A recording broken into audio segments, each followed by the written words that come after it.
Oke, kita mulai perjalanan kita ke Kawah Ijen di Indonesia.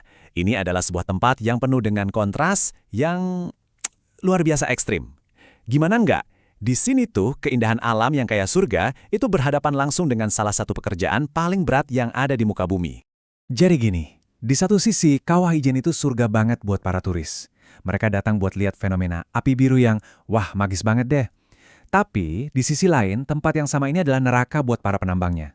Udara beracun, kerja fisik yang benar-benar menghancurkan tubuh, itu udah jadi makanan mereka sehari-hari. Yuk kita bedah paradoks ini lebih dalam. Oke, kita mulai dari pertanyaan yang paling dasar dulu ya. Apa sih sebenarnya yang mereka tambang dari dasar kawah ini, dan kenapa juga mereka nyebutnya emas iblis?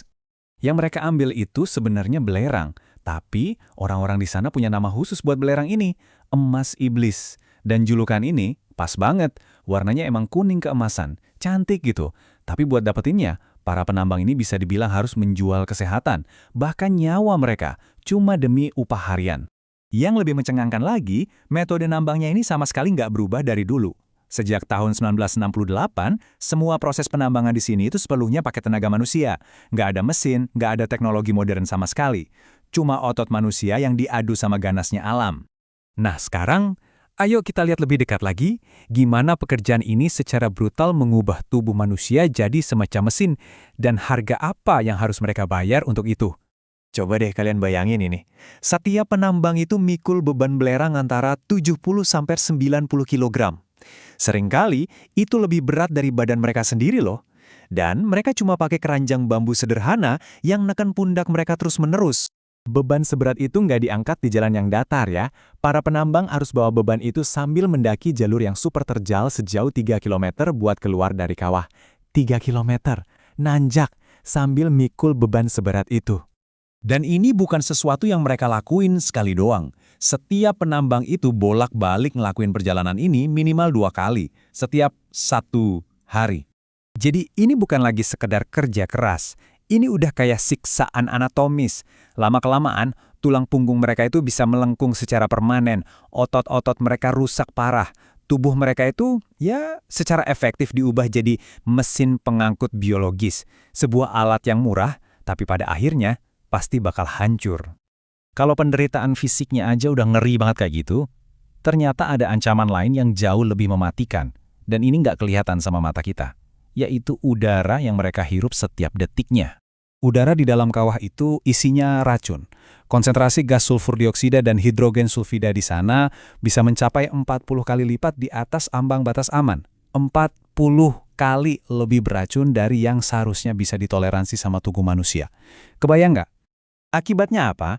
Karena mereka nggak punya perlindungan yang layak, paling banter cuma nutupin hidung pakai kain basah, gas ini pelan-pelan ngerusak paru-paru mereka, bikin gigi mereka keropos, dan nyebabin penyakit pernapasan kronis. Dan yang paling tragis, angka harapan hidup mereka jarang banget bisa lewat dari 50 tahun. Nah, ini pasti bikin kita semua mikir kan, kenapa ada orang yang mau melakukan pekerjaan ini? Jawabannya, ini adalah sebuah perangkap ekonomi yang kejam. Ini adalah pilihan tanpa pilihan. Ada sebuah pepatah lokal yang ngerangkum dilema mereka dengan sempurna banget. Berani mati takut lapar. Ini bukan soal pilihan bebas. Ini soal keterpaksaan untuk bisa bertahan hidup dari hari ke hari. Oke, kita lihat angkanya biar lebih jelas. Seorang penambang itu bisa dapat sekitar Rp225.000 dalam sehari. Tapi yang paling penting bukan cuma jumlahnya, tapi upah itu dibayar harian. Ini jauh lebih tinggi dan lebih cepat cair dibanding kalau mereka jadi petani atau buruh yang bayarannya seringkali mingguan atau bahkan bulanan. Uang tunai harian inilah yang bikin keluarga mereka bisa makan hari itu juga. Sekarang, coba kita tarik benang merah dari gunung berapi yang terpencil di Indonesia ini langsung ke kehidupan kita sehari-hari, dimanapun kita tinggal. Belerang yang ditambang dengan keringat dan darah ini, perginya kemana sih?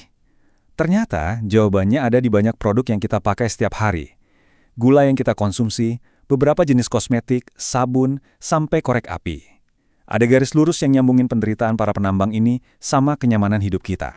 Jadi, kisah Kawah Ijen ini lebih dari sekedar cerita tentang alam yang berbahaya. Ini adalah cerminan dari rantai pasok global kita, yang seringkali menyembunyikan harga yang harus dibayar oleh manusia di balik bahan mentah. Dan ini meninggalkan kita semua dengan satu pertanyaan penting untuk direnungkan. Saat kita menggunakan sebuah produk, pernahkah kita benar-benar tahu berapa harga sesungguhnya yang telah dibayar untuk membuatnya?